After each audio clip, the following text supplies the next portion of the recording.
শুধু নেমন্তন্ন খেতে নয়, আমরা গেছিলাম আমাদের বন্ধুর নতুন ফ্ল্যাট কেনার আনন্দটাকে ভাগ করে নিতে। চলো তোমাদেরকেও নিয়ে যাই। নমস্কার, আমি মঞ্জিতা, নতুন এক ব্লগে সবাইকে স্বাগত। অবশেষে পৌঁছালাম হিজিবিজি কমপ্লেক্সে।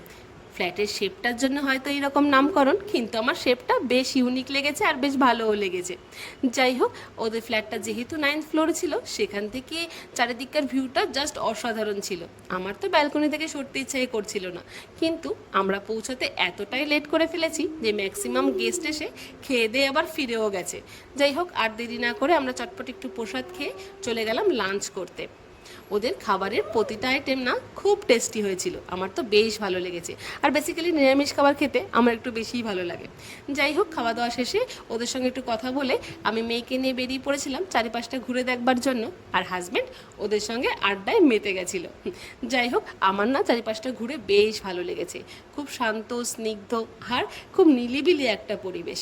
যাই হোক, চারিপাশটা ঘুরে দেখার পর ওদেরকে বাই বলে বেরিয়ে পড়লাম এবার নৈহাটির উদ্দেশ্যে।